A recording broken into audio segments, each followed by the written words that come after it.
Today's episode of Brews and the Boys is brought to you by Audible. Get a free audiobook download and a 30-day free trial at www.audibletrial.com/brewsandtheboys. Over 180,000 titles to choose from for your iPhone, Android, Kindle, or MP3 player.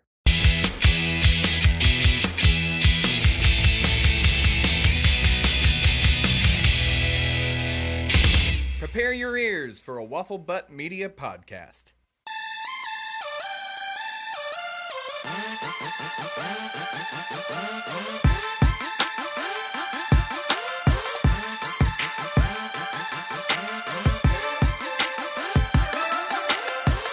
All right.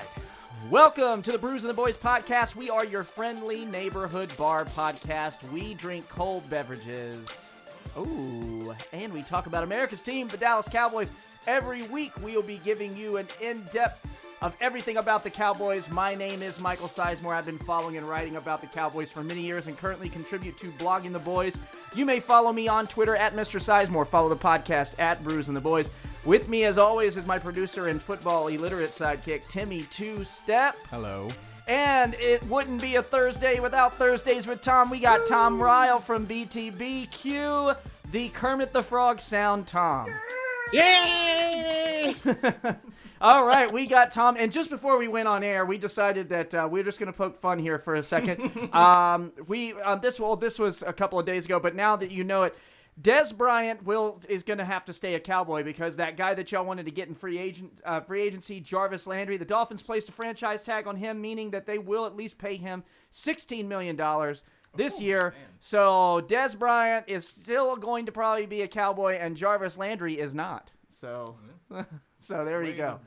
There you go. But we wanted to get into it with Tom Ryle today. We wanted to ask him, we wanted to do some loose ends, just cover up some loose ends, that we tie up some loose ends that we had last week from the Jason Garret show. We went about 48 minutes last week, but we have a little bit more here, and then we're going to get into the second segment. We're going to play a little game, Tom and I, and it's going to be called Making the Case at number 19. We're going to make the case for a couple of players here. Tom's going to give his case, I'll make my case, and we'll let you guys decide what you want to do at 19. But Tom, before we do that, we got to talk about Jason Garret. So please, Tom, tell us what are some things that you've been thinking about since we last spoke about Jason Garret and how we could finish up that conversation, because it seems like everyone is still a little obsessed with Jason Garret, but there's a lot of moving parts in the Cowboys organization and a lot of things that they need to do. So let's talk here. Tom, what do you got for me? I think we need to step back a little bit from Jason Garret because everybody just goes on and on. And you've got to take a look at what's happening right now. The big story about the Cowboys is, are they going to franchise DeMarcus Lawrence? Looking increasingly like that's what they're going to do, then try to work out a long-term deal with him. Are they going to second-round tender David Irving and probably see him get snapped up by some other team? Unfortunately, it's looking more and more like that's likely what they're going to do unless they're doing up to things that they are not really public, which is also entirely possible. Yeah, I think you're right. I think they are going to franchise tag him, at least because I don't believe that they're going to just try to get that deal is not going to get done unless it comes July, like right up against that deadline in July, I would say. Yeah. And that's not Jason Garret. That's Stephen Jones, probably more than anybody else, along, of course, with his father, making sure that they're know what they're doing with everything. But, Jason Garret doesn't build the whole roster by himself. He's got a loud voice in the draft room, but he's not the guy that makes the final call. And sometimes I think people tend to put a little too much on Garret. There was a very interesting argument, or not argument, there was a point that was brought up about how the Cowboys didn't go for it on fourth down enough last season. Particularly like if they were on 4th and 1 between the opponent's 35 and 45, something along those lines. They just punted too much. And it hit me. I said, okay, let's take a look at the situation. Right out of the bat, they made the discovery that Chaz Green was not indeed a left guard. So you right away you had struggles with your offensive line. Then they had to put in Jonathan Cooper when Green got hurt, and it took a while to get him up to speed. So you weren't really able to rely on your line to just bulldoze people out of the way to get you that yard because the line wasn't working so well. About the time they started to get that kind of in shape, Sean Lee started having injury problems. And all of a sudden, the concern became, if you don't get the first down, then can you stop the other team? And when Sean Lee was not playing, the answer for a couple of weeks was, you can't stop anything.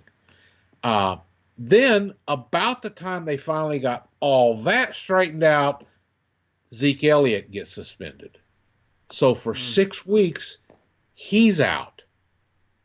And then, of course, at the end of the season, when Zeke came back, Tyron Smith got hurt. Yeah, How are you going to go for it on fourth down with that lineup of circumstances? Yeah, that thinking about that again, it's like they want Jason Garret to, they want him to be more aggressive and everything. Okay, well, what if you are more aggressive and your quarterback gets hit? You go for it on fourth down, your quarterback gets hit, and then he fumbles the ball, and then now the defense has gotten the ball and gave it back to the offense with a better field position. What do you think then? Then you're probably saying Jason Garret is an idiot because Jason Garret went for it on fourth down when he should have just punted there. So there's always two things to every story, and I think that there's a lot in Twitter world, a lot of I call them mediates, mediots, mediates, who think that they're smarter, they're holier than thou, that they know exactly what people should do and what coaching should do. You're armchair quarterbacking this crap just like we are. And let me tell you, you have a Pro Bowl caliber all-pro punter there and Chris Jones, the puntisher, if you will. But if you're going to sit there and say, if you're going to sit there and you're going to criticize Jason Garret, then why don't you drink the same tea he's drinking? Why don't you get the same ingredients for the meal that he has to cook? Let me see what you do there, because a lot of ways there, it just kind of seems ridiculous, don't you think, Tom, where people are just kind of going after Jason Garret because he's the low-hanging fruit there. But his team, he got hit after hit after hit that kept coming, and they couldn't do anything about it after a while. You want to make a case about the Eagles winning the Super Bowl with their depth, whatever. At this point in time, they found that Vaitai was a better tackle than Jason Peters was for them at that time. Jason Peters got hurt, can't stay healthy. So there's two sides to every coin, right? Am I correct? Yeah, and the problems that came up last year were as much caused by the Jones family, particularly Jerry, as it was by anything that was going on with the team. Last year was one of the strangest football seasons I've ever seen. We're really going to have to see what happens this year, how they handle the offseason, and then how the team comes together and how they play in the fall, to really be able to look back at 2017 with any perspective and have at least an idea what was going on there. Because right now, I'm not sure we're seeing what actually was going on. I think there was a lot of stuff, a lot of turmoil and tension because of these outside things that were very much downplayed. And I think the team just has to get itself pulled back together. Yeah, I agree with you there. I think that, going back to what I was saying there is that you look at the fourth down thing, you look at some of the other things you're talking about. They have a lot that they have to bring back together. They got Zeke back for that. I think it's kind of funny that as soon as they get Zeke back, right, everyone just starts thinking, oh, they're just going to run roughshod over the league. Okay, no, probably not going to happen, and that's exactly what they saw. Not everything is so black and white. Like you've said on our first episode, you operate in a gray area just like I do. Not everything is so black and white. Not everything is just this or that. That's the only way it can be.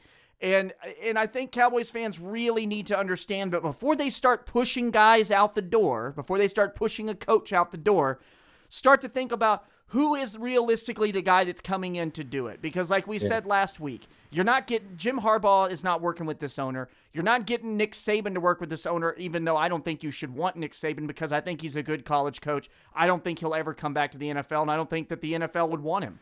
I mean, they might want him, but I don't think that he would do a good enough job to stay in the NFL. And I just don't think that there's all these coaches out there that are just lining up at the door to work with Jerry Jones and be a Dallas Cowboys head coach. That's just not how the world works. It just doesn't.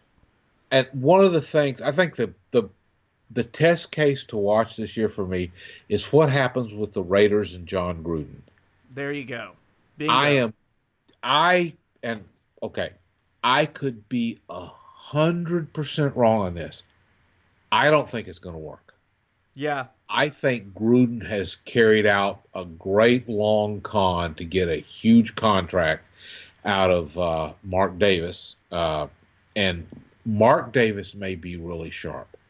I look at pictures of him, and for some reason I have a very, very, very hard time grasping the guy with his Mo Howard haircut is that right. But Tim, if you have not seen the owner of the Raiders, look him up right now. Okay. Just so you can laugh harder at what he just said. Yeah. Especially if you got a picture of him in his little gym suit eating some snacks. Oh God. Tom, we forget that Tim's football illiterate, so we have to tell him. We have to tell him what to look up. God.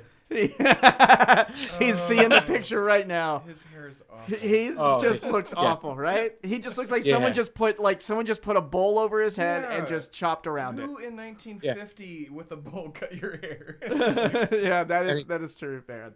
And he's a great example of a case of a guy that inherited his team, and now he's part of an elite club that maybe he shouldn't have been what in. What the heck is he doing? I mean, okay.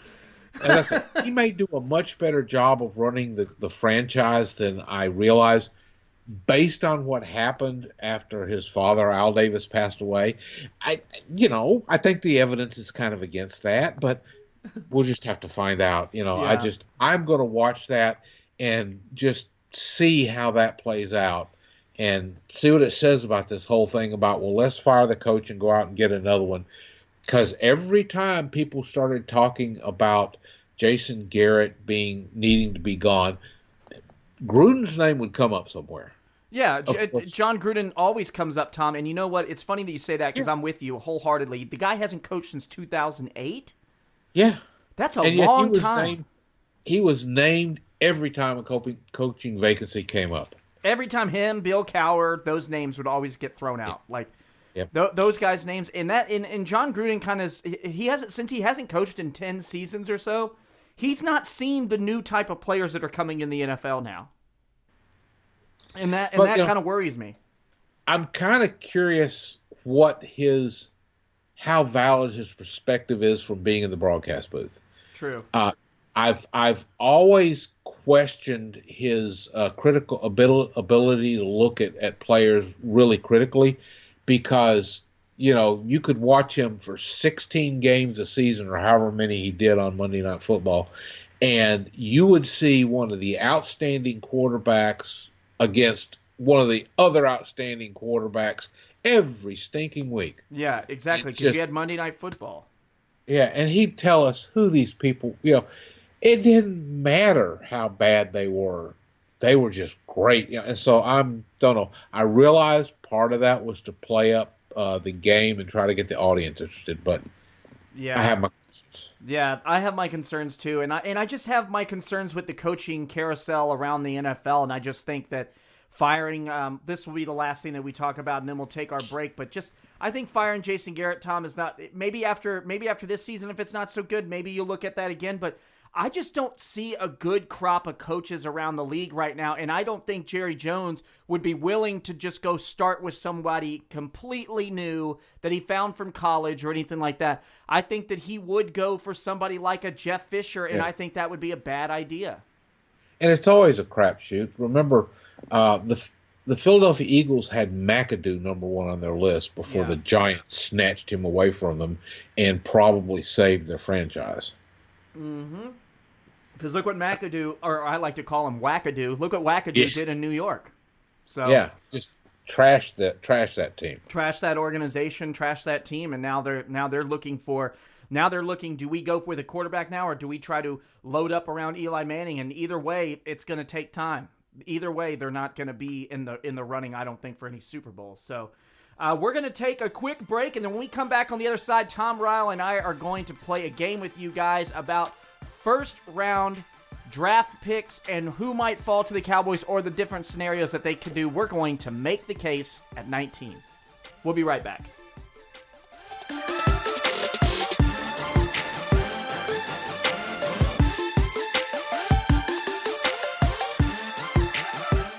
Today's episode of Brews and the Boys is brought to you by Audible. Get a free audiobook download and a 30-day free trial at www.audibletrial.com/brewsandtheboys. Over 180,000 titles to choose from for your iPhone, Android, Kindle, or MP3 player.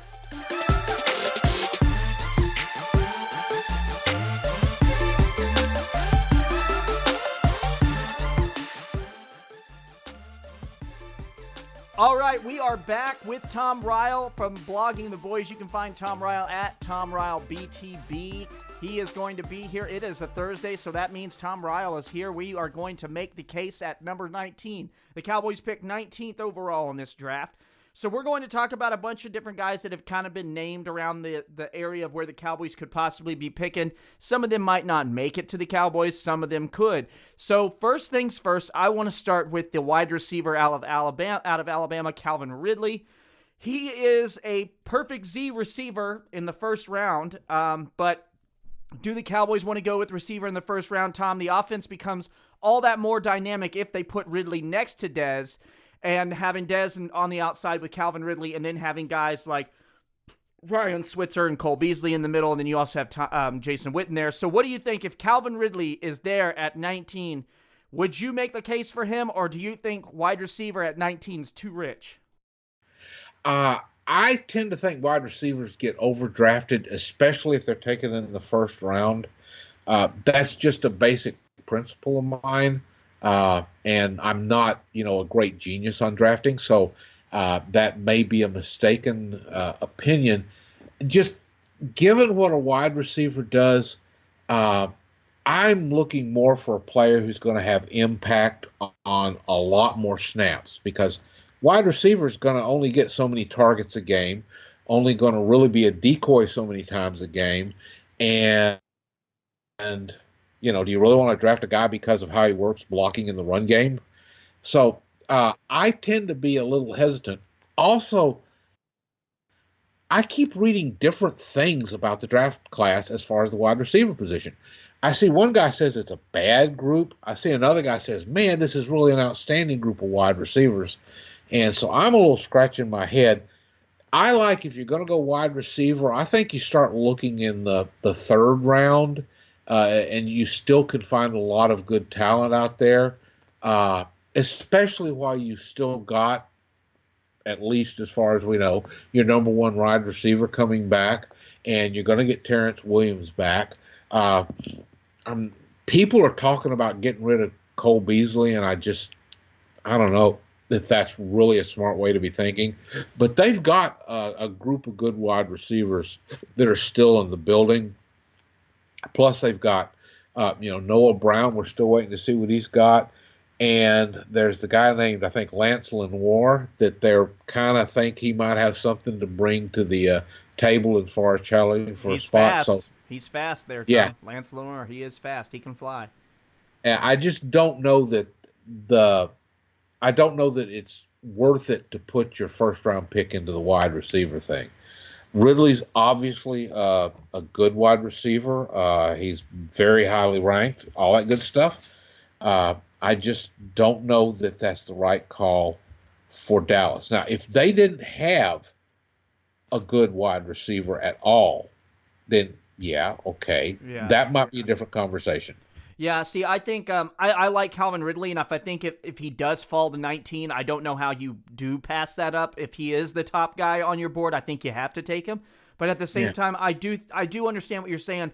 What are you going to get out of that wide receiver right now that you can't get from another position player that might help you more immediately right now?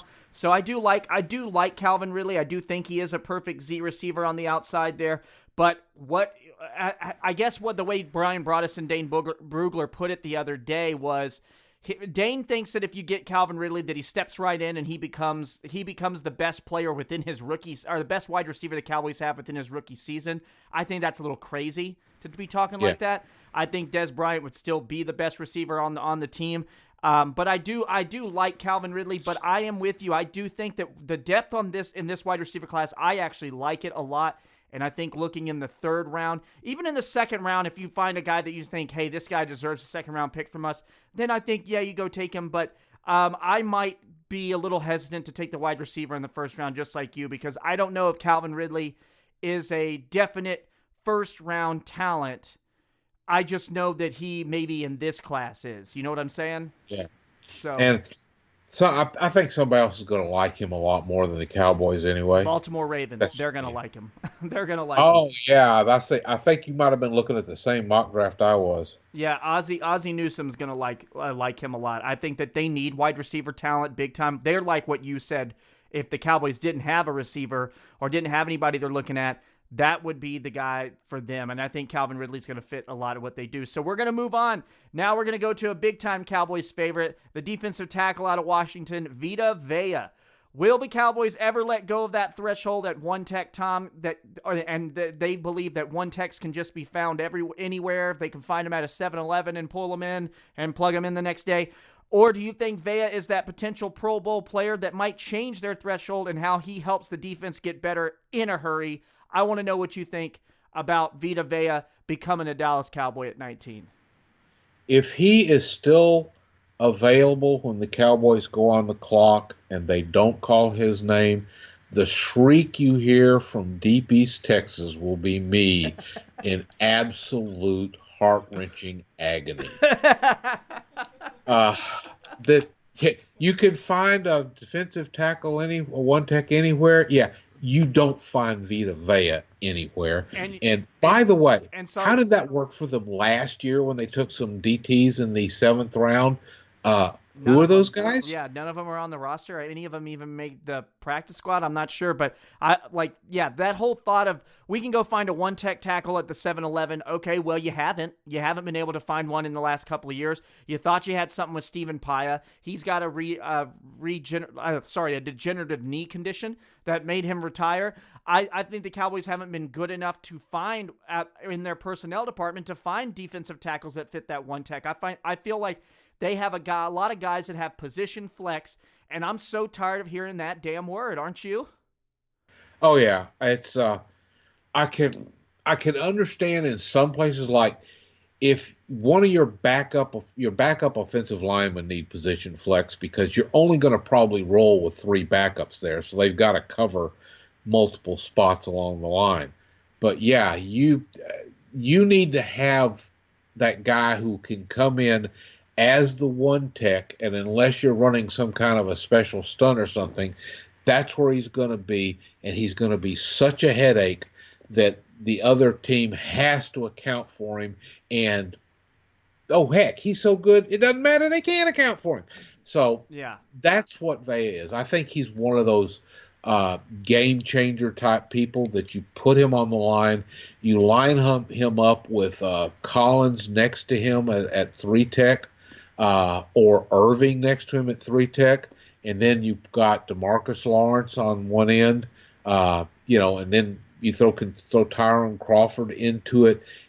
I think you can get a lot more pass rush with Vea than you can, and forget about running up the middle because he just stops everything.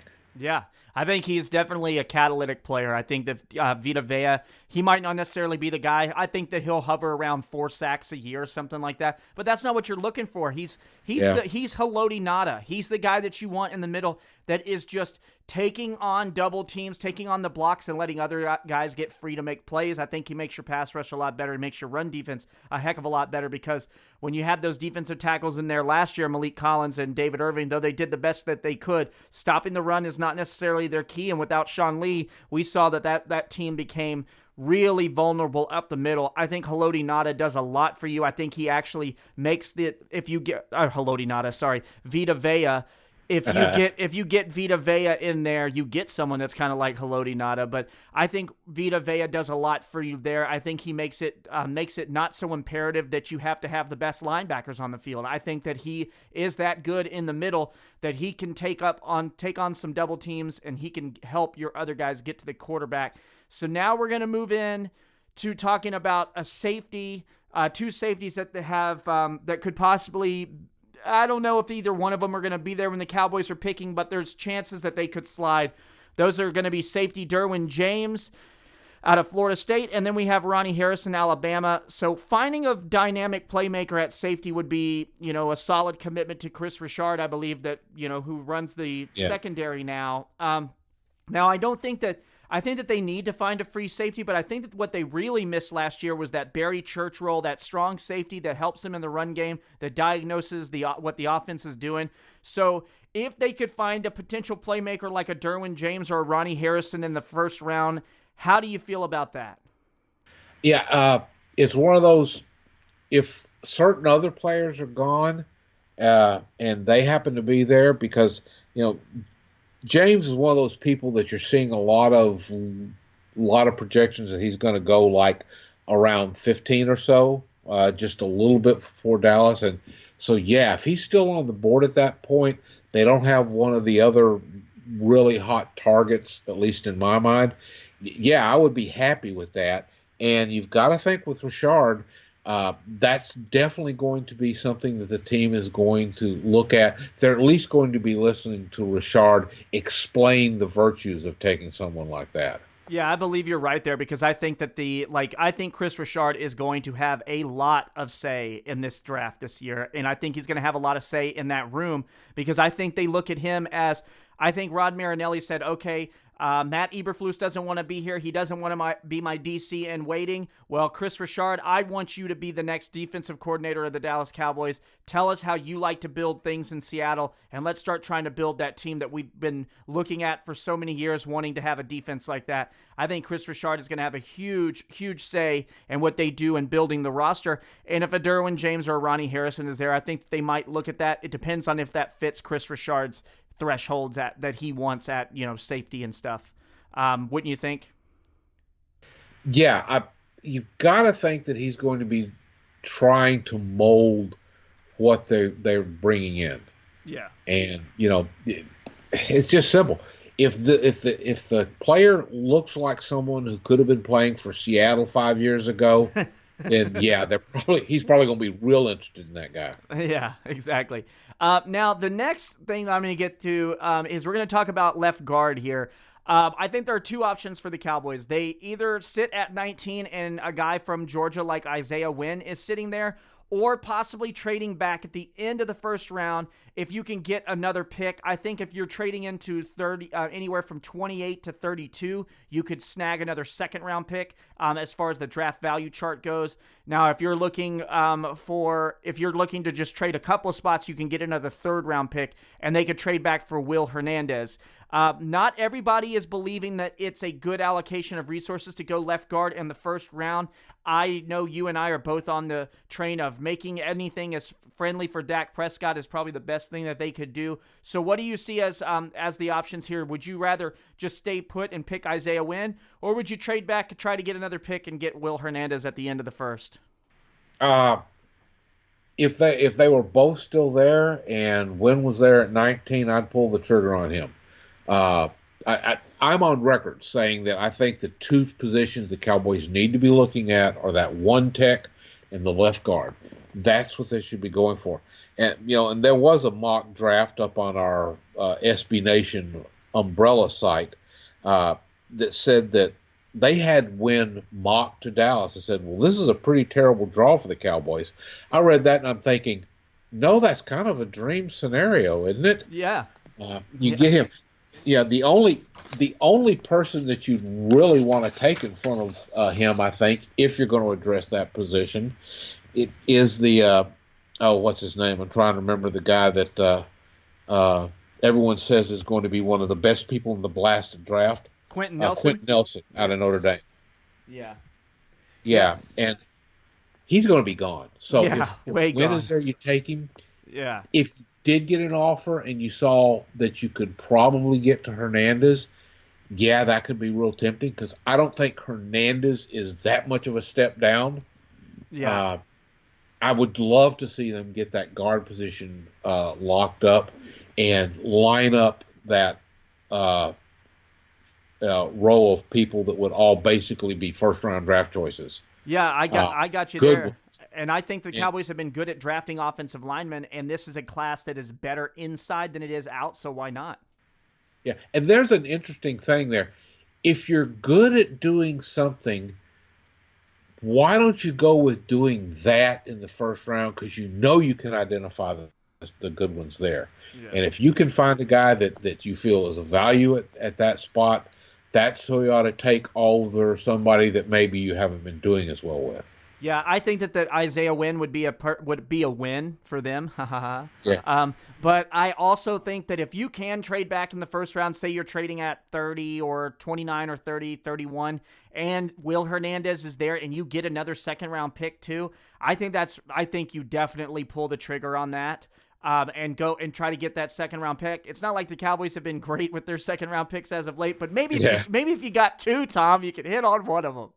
Yeah, well, they tend to blossom late. I mean, we could be seeing DeMarcus Lawrence, Jalen Smith lining up, both as starters. That's a couple of second-round picks there. Yeah. And then last but not least, we're going to talk about defensive end here. I think that some people are out there and they're pretty correct in their assessment. They're talking about how the Cowboys still could use a rush end, a right speedy rush end that could be on the right side there. So they could have DeMarcus Lawrence on the left end, at the left end spot where he's been playing and wreaking havoc, and then have a right end over there that's not necessarily in the mold of a Tyrone Crawford who's playing right end because they need him to. So there's a guy that people are talking about at the end of the first round that could also be a trade down option, and his name is Harold Landry. He's a speedy rush end, kind of a tweener, which is what Rod Marinelli has usually gotten to play right, has got in there to play right end. So Harold Landry from Boston College, he could be somebody that they would trade down in the first four. So first I want to get your opinion on that, but then I also want you to keep in mind that there's a certain guy that there's being rumored in the rumor mill, Mr. Randy Gregory, is trying to get himself reinstated by the league. Hold it. Stop right there. Okay. We shall not mention Randy Gregory until we know something about Randy Gregory. All right, then. I will leave it to you. I will leave it to you. Would you do a trade back and try to get a right end if you're sitting there at 19 and there is no Isaiah Wynn and there's no Vita Vea there and there's no one that you really are just like married to, but you see that you could possibly trade down to maybe 25 or something like that and you can get Harold Landry and another third-round pick. Would you be interested in just adding another rush into that defensive line? I'm not too sure you wouldn't go with him at 19 at that point. I've seen some people put him in that like 15 to 20 range. And once again, it's how does their board stack up and what else has gone out? That may be unlikely because there's just a lot of scenarios coming out where I see people, like Wynn, like Vea, that people say, well, they're going to still be there at 19. Mm-hmm. It's really, there's so many moving parts here. And the other thing is we're going to have a lot better idea of where they stand with Lawrence and with Irving. And with that other guy we're not going to talk about, we may know something about.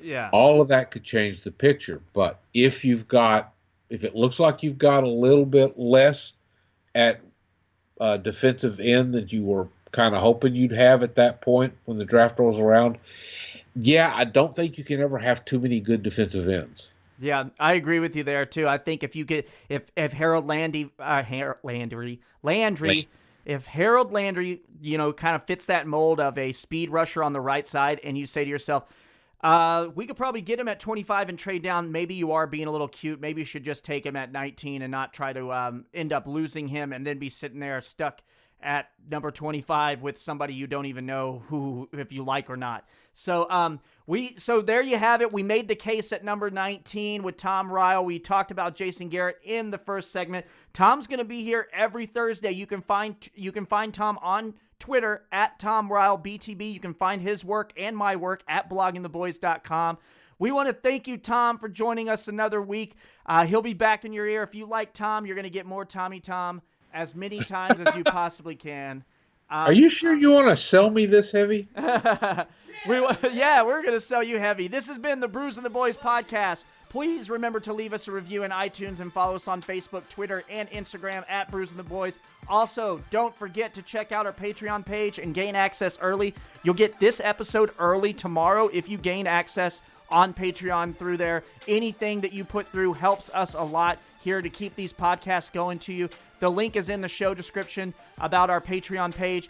Thank you for joining us another week at the Brews and the Boys podcast. For Tom Ryle, for Michael, and for Timmy Two-Step, we are out, sir. All it takes to have a little bit of knowledge about the Cowboys is a whole lot of passion and a little bit of cold beverage. And just following the Cowboys. All right, take care, Tom. We'll see you later. Take care.